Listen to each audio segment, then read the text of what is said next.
Olá! Hoje nós vamos dar prosseguimento à nossa terceira aula da unidade 1 sobre sistemas de transportes, onde nós vamos falar sobre cada um dos modais de transporte existentes, que seriam os 5, né? Como eu já falei na primeira e na segunda aula, que seriam os modais sobre pneus, modal rodoviário, o modal sobre trilhos, que é o modal ferroviário, o modal sobre a água, que é o modal hidroviário, o modal sobre o ar, que é o modal aeroviário, e o modal sobre dutos, que seria o dutoviário. Vou falar sobre as características de cada um, as vantagens e desvantagens de cada um, ou seja, as características positivas, características negativas de cada um deles, e vou encerrar essa terceira aula apresentando como é que esses modais eles são coordenados, fiscalizados, regulamentados, porque essa atividade de coordenação, fiscalização, gerenciamento e regulamentação cabe ao poder público. Então, nós vamos ver quais são os órgãos nas três esferas, na esfera municipal, na esfera estadual e na esfera federal. Vamos começar pelo modal rodoviário, que é o mais, assim, é o predominante aqui no Brasil, né? Ele é o que mais prevalece, tá? E por ser o modal que prevalece mais, a gente é muito dependente, o Brasil é muito dependente dele. Tanto que na greve dos caminhoneiros em 2018 foi muito complicado fornecimento, né, de mercadorias, faltou muita coisa, porque a gente, essencialmente o Brasil ele investe em rodovias, ele desde segundo plano investimento em ferrovias e hidrovias, tá? Que deveria ter também esse investimento, porque os modais ferroviário e hidroviário são os modais que têm a maior capacidade de carga. Então, o transporte rodoviário aqui tem uma cronologia, desde quando ele surgiu, né? Ele surgiu com a invenção do automóvel no final do século XIX, tá? Quem inventou o automóvel foi Mercedes-Benz, tá? Daimler e Benz. Esse Daimler se tornou a Mercedes, né? Então, a Mercedes-Benz na cidade de Stuttgart, na Alemanha. E aqui tem toda a cronologia que vocês vão poder acompanhar, tá? Né? Entrando no século XX, a indústria automobilística no Brasil entrou na década de 50, de 1956, entrou a indústria automobilística no Brasil. Aí continua, década de 60, até chegar a final da década de 70, tá? Onde teve aquela crise do petróleo e aí começou a surgir os carros aqui no Brasil, naquele programa Pro Álcool, né? Que é os carros movidos a álcool. Hoje no Brasil nós temos motores, a maioria dos carros tem motores flex, que o condutor ele pode escolher entre ou colocar gasolina ou então colocar o álcool. Então aqui é um mapa, tá, de como é que o transporte rodoviário em termos de rodovias, tá? Não estou falando rodovias federais, né? Não estou falando das rodovias estaduais, mas aqui das rodovias federais, como é que elas se apresentam, a distribuição no nosso país. O que a gente pode verificar é que a gente tem uma alta concentração da parte litorânea, né? Nas regiões Nordeste, Sudeste e Sul. Tem uma parte na região Centro-Oeste, que tá, porque tem a capital federal, né? No estado de Goiás. Brasília, o Distrito Federal se encontra lá, então tem que ligar a capital federal às demais regiões do país. E o que a gente observa muito é que na região norte você praticamente não tem rodovia, tá? Porque aqui a gente tem a floresta amazônica, para fazer a rodovia tem que haver o desmatamento, então na região norte predomina o modal hidroviário. Então, o transporte rodoviário aqui a gente tem alguns países que tem a malha rodoviária e a segunda sua área territorial. Os Estados Unidos é o país no mundo que tem a maior malha rodoviária no mundo, tem quase 6 milhões e meio de quilômetros, numa área territorial de 9,4 milhões de quilômetros quadrados, seguido pela Índia. O Brasil está em quarto lugar, ele tem 1,75 milhões de quilômetros, numa área territorial de 8 milhões e meio de quilômetros quadrados. Tá? E aí, nesse quadro, nós podemos ter dois exemplos interessantes. Um é o Japão, que ele tem uma área territorial de 377 mil quilômetros quadrados e tem uma malha viária de 1,1 milhão de quilômetros. Então, é bem interessante, né? E uma outra seria, isso aí também segue na França, também, tá? E na Rússia a gente tem o efeito inverso, que a Rússia ela tem um país que tem um clima altamente adverso. Então a gente tem 17 milhões de quilômetros quadrados de área territorial e apenas 537 mil quilômetros de malha rodoviária. Então, o transporte rodoviário ele possui que características positivas? Possui que vantagens? Ele é o que tem mais flexibilidade, né? Porque ele tem uma rede extensa e densa. Ele pode ter veículos de grande capacidade, mas não se compara à capacidade de carga do ferroviário e do rodoviário. Ele adapta a cargas pouco volumosas. Ele tem uma rapidez e um baixo custo se for feito um transporte a curtas e médias distâncias. A média e longa distância passa a ser mais vantajoso o ferroviário, apesar de ser mais lento.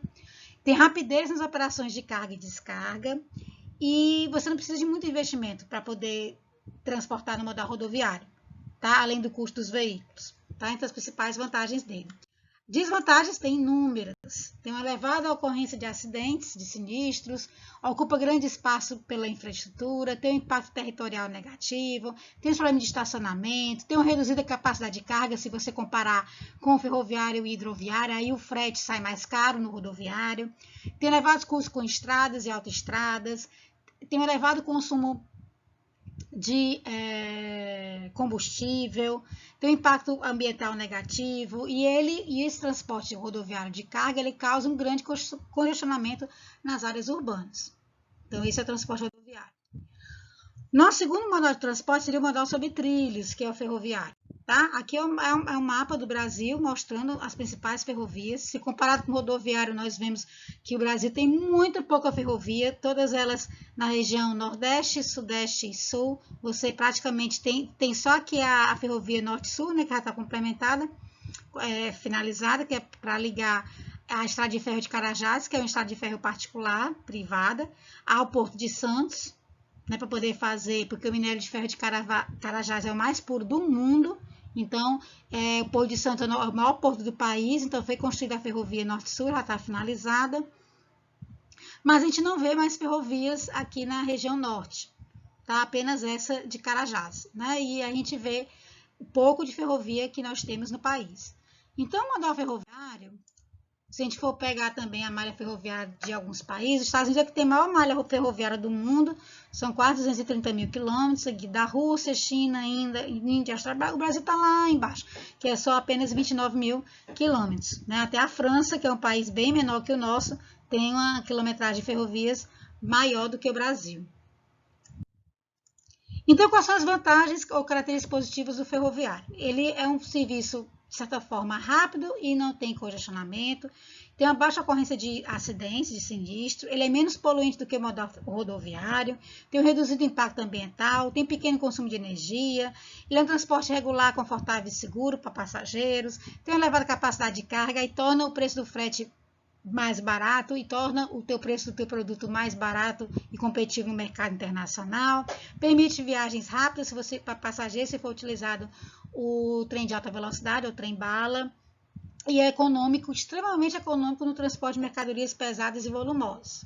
Desvantagens ele tem, características negativas. Quais são? Comparado com rodoviários, bem menos. Ele não tem flexibilidade, como o rodoviário tem. Por causa dessa fraca flexibilidade, ele tem uma limitação de itinerários, tem elevado investimento na manutenção e construção da linha férrea e também na manutenção. E hidroviário, que é uma foto interessante de um canal na Holanda, né, que você tem um rio que embaixo passa transporte de cargas e em cima transporte de passageiros, bem bacana, isso na Holanda.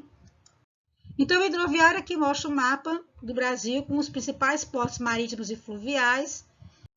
Os mares são todos localizados ao longo da costa e nós temos os fluviais na região da Bacia Amazônica, Bacia do Rio São Francisco e Bacia do Rio Paraná, tá?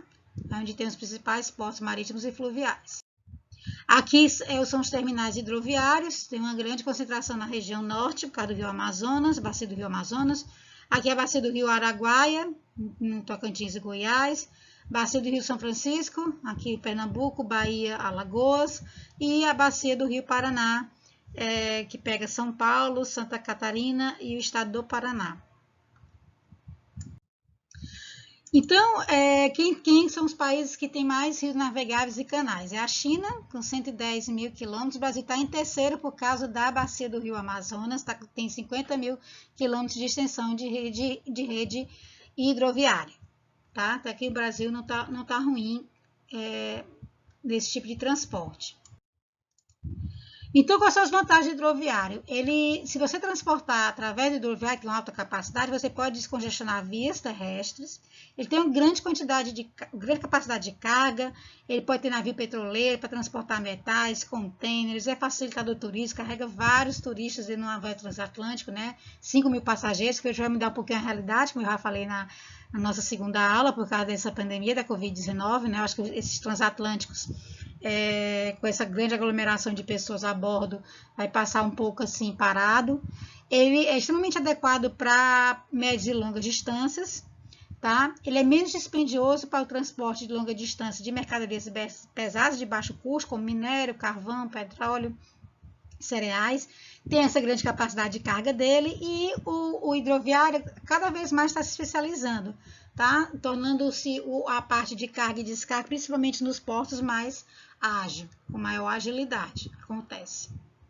Desvantagens ele tem, mas é um pouquinho maior que a ferroviária, né? Porque a ferroviária tem 4 desvantagens, aqui ele tem 6, mas ainda ganha do rodoviário, né? Ele é lento se comparado aos outros modais, tem elevados investimentos na construção da infraestrutura portuária, ele pode ser extremamente poluente quando acontecer algum tipo de encalhe, vazamento do navio petroleiro, por exemplo, né, que tem os riscos de acidentes. Ele é pouco competitivo no transporte de mercadorias a curta e média distância, porque aí vence o rodoviário, e ele praticamente não é utilizado para passageiros, a não ser em situações de turismo, no caso dos transatlânticos. Essa situação é um pouquinho diferente na região norte do Brasil, porque como não tem rodovias, então as pessoas passam a se locomover através de barcos. Então tem transporte de passageiros intenso e de mercadorias na bacia do rio Amazonas. E de vez em quando a gente vê no jornal algum acidente com barco, né? Infelizmente, às vezes isso acontece. Naufrágio, né? O modal aeroviário, ele é o transporte mais caro, né? Que tem, sendo que também é o mais veloz, tá? O modal aeroviário aqui no país tem todos os aeroportos existentes. Esses aviõezinhos vermelhos são os aeroportos internacionais, tá? Os aviões azuis são aeroportos regionais, tá certo? Né? E no estado do Ceará nós temos 3 aeroportos em operação, tá certo? Esse mapa ainda está um pouquinho desatualizado, mas nós temos 3. Se bem que o de Cruz hoje está em suspenso, né? Porque Jericoacoara vai só abrir para o turismo novamente a partir da próxima semana.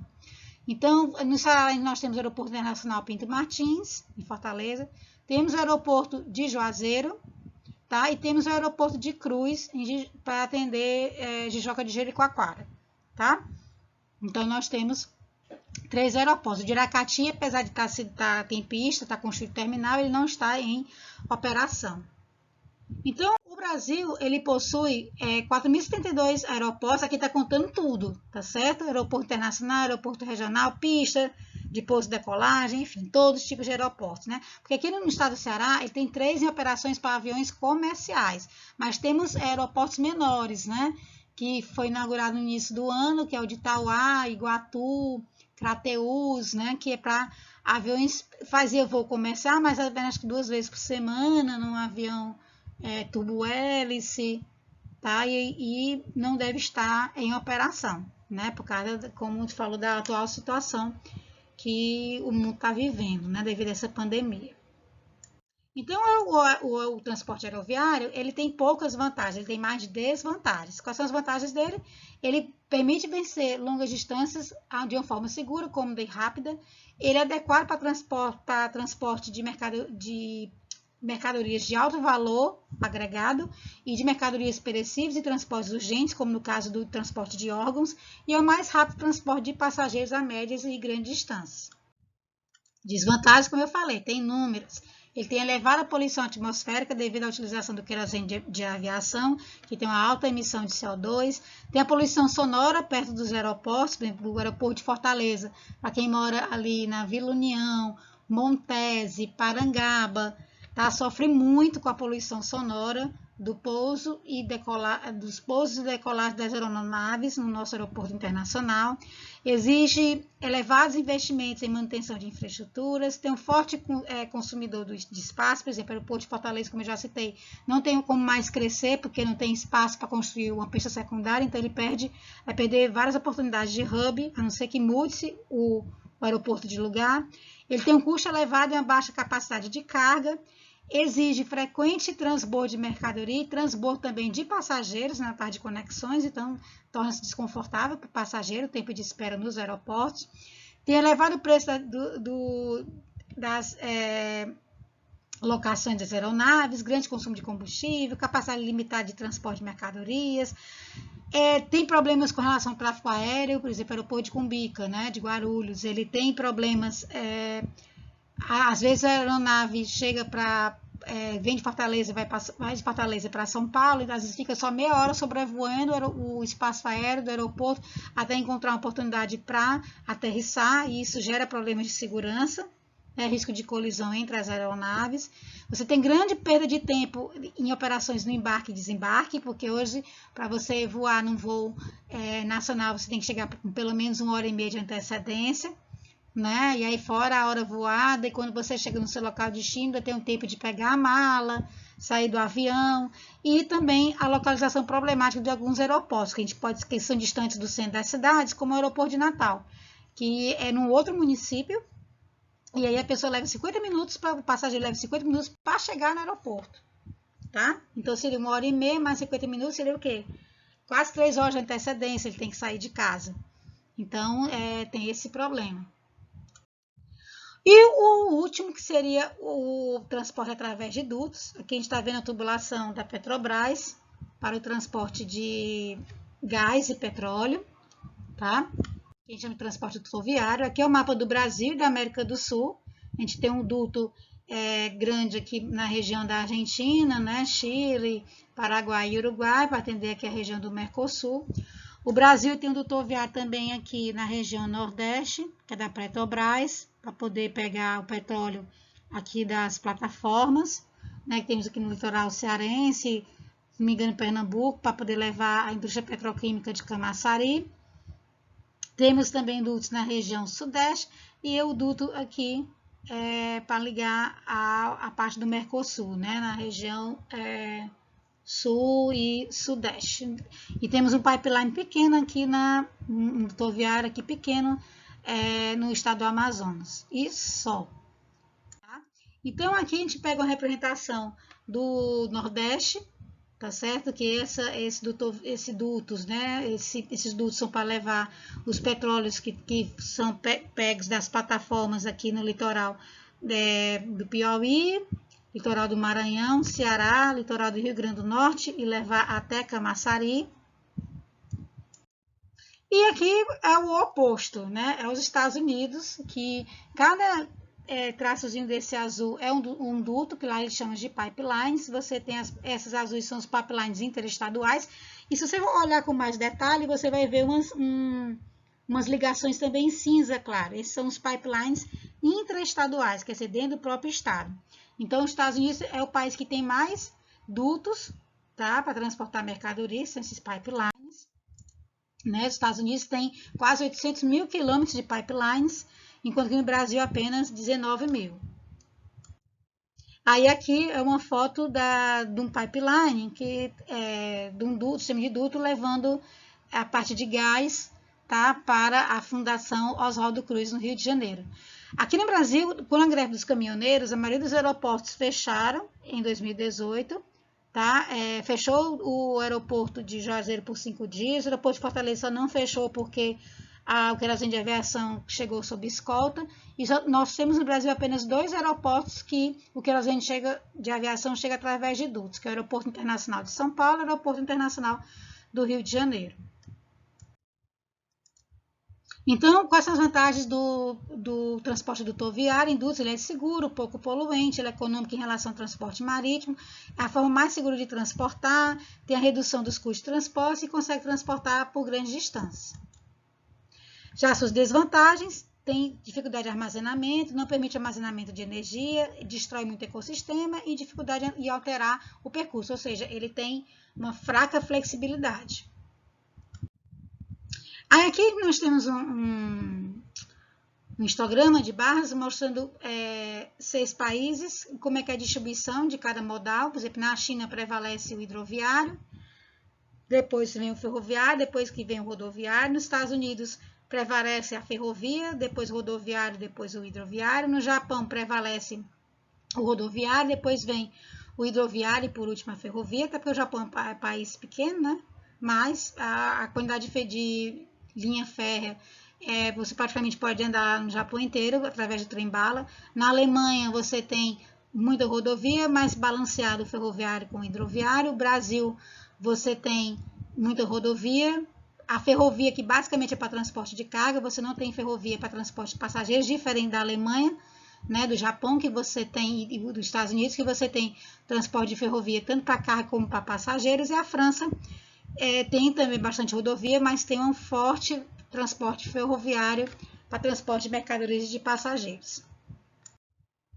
Então, no Brasil, para transporte de passageiros, prevalece o rodoviário, com 53,4%, em segundo vem o aeroviário, com 45,7%, e depois vem dividido entre o ferroviário e o hidroviário.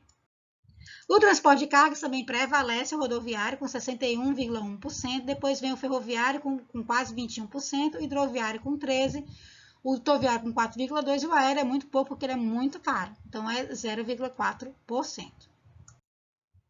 Então, a pergunta que se faz a gente como engenheiro de transportes é: nós devemos só investir no rodoviário, em um único modal? Não, o ideal é que exista uma intermodalidade de modais, ou seja, o rodoviário ele transporta uma parte da carga, depois, ou então o ferroviário transporta a maioria da carga, aí vem o rodoviário para pegar essa carga da ferrovia e levar para o porto, e aí o navio fazer o transporte intercontinental. Então, o ideal é que seria feito dessa forma, não apenas aqui no Brasil, que você tem 62% de transporte de carga sendo só no transporte rodoviário. Então, esses transportes, esses modais, eles devem ser coordenados, tá? E a coordenação, ela cabe ao poder público, tá? Então, as entidades atuantes no transporte, você tem os fornecedores de serviço, que são as ferrovias, empresas aéreas, as empresas de transporte intermunicipal de passageiros, que é o rodoviário, tá? Você tem os fornecedores de infraestrutura, que são os operadores de portos, aeroportos, túneis, pontes, rodovias, etc., tá? Você tem os planejadores do sistema, que são as entidades que estabelecem a política de transportes e as normas que regulam a operação e desenvolvimento do sistema. Então, no sistema de transporte brasileiro, a gente tem 3 esferas: a esfera federal, a esfera estadual e a esfera municipal. Na esfera federal, nós temos hoje o Ministério dos Transportes, que faz toda a parte de planejamento, regulamentação, custeio, e tem os órgãos operadores. Na esfera estadual, você pode ter a Secretaria de Transportes para fazer planejamento, regulamentação, custeio e órgãos operadores. Você tem os fornecedores de componentes, que são os veículos e infraestrutura, e tem os fornecedores de serviços, que são as empresas, tá? Aqui no estado do Ceará, a secretaria competente para fazer esse gerenciamento, esse planejamento, é a CEINFRA, a qual o DETRAN está vinculado, e o DER também está vinculado à CEINFRA, bem como a Polícia Rodoviária Estadual. Na esfera, a Polícia Rodoviária Federal está vinculada ao Ministério dos Transportes. Na esfera municipal, você pode ter Secretaria de Transportes, você tem a infraestrutura e também tem o autotransporte. No caso de Fortaleza, a secretaria responsável seria a Secretaria de Conservação e Serviços Públicos, a SCSP, em que nela estão vinculadas a ETUFOR, que é a Empresa de Transporte Urbano de Fortaleza, tá? Da qual eu fui diretora técnica de 2005 até 2012, e 2007 até 2012. Eu entrei em 2005 como engenheira e a partir de 2007 eu assumi a diretoria técnica e fiquei até dezembro de 2012. Depois eu saí, aí fui para a Secretaria da Copa do município de Fortaleza, aí trabalhei em 2013, 2014 na coordenação do planejamento de mobilidade urbana. E também na SCSP está a Autarquia Municipal de Serviço Público, Cidadania e Trânsito, que seria a AMC.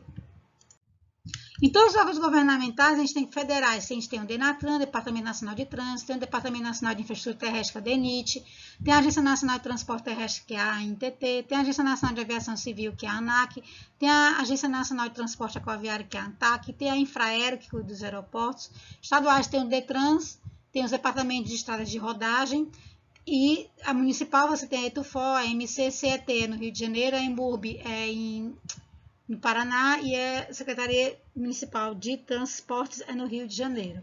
Bem como aqui a CET é a Companhia Estadual de Tráfego em São Paulo, capital. Órgãos internacionais a gente tem alguns para o modal aéreo, hidroviário, rodoviário e ferroviário. Sendo o mais conhecido aqui é o IATA, né? Em termos aeroviários, é um dos mais conhecidos. E quem é quem no sistema de transporte brasileiro, né? O DENATRAN, que é o Departamento Nacional de Trânsito, ele é vinculado ao Ministério dos Transportes, ele tem a obrigação de supervisionar, coordenar, controlar, fiscalizar a política do Programa Nacional de Trânsito e vinculado a ele estão os DETRANS. As JARES são a junta administrativa para você recorrer de infrações, de multas, né? A proteção ao direito do cidadão. Não necessariamente a gente consegue, né, reaver a multa que foi nos aplicada indevidamente. Tem o CONTRAN, Conselho Nacional de Trânsito. No caso do Distrito Federal, que é o órgão que vai normativo, que vai estabelecer todas as leis que estão dentro do Código de Trânsito Brasileiro. No Distrito Federal, você tem o Conselho Estadual de Trânsito do Distrito Federal, os DETRANS, né, estaduais, em que ele é responsável por administrar toda a frota de veículos nos estados. Ele também faz a emissão da carteira de motorista, né, então ele cabe também a formação, habilitação e controle dos motoristas. Tem o Departamento Nacional de Infraestrutura Terrestre, que cuida das rodovias federais, construir, manter e sinalizar as rodovias federais, são as famosas BR. Tem os DERs, que é o Departamento de Estaduais de Rodovias, que é a construção, manutenção e sinalização das rodovias estaduais. E você tem as duas polícias rodoviárias, né? Tanto a Polícia Rodoviária Estadual, como a Polícia Rodoviária Federal. Aqui ainda tinha, você ainda tem a Polícia Rodoviária Estadual, ela também tem, ela surgiu da Polícia Militar do Ceará, ela foi um braço da Polícia Militar do Ceará que criou a Polícia Rodoviária Estadual. Então, aqui a gente termina a nossa unidade 1, tá? A próxima unidade seria a parte de a gente falar como é que seria o transporte dentro das cidades, que seria a unidade 2 sobre transporte urbano.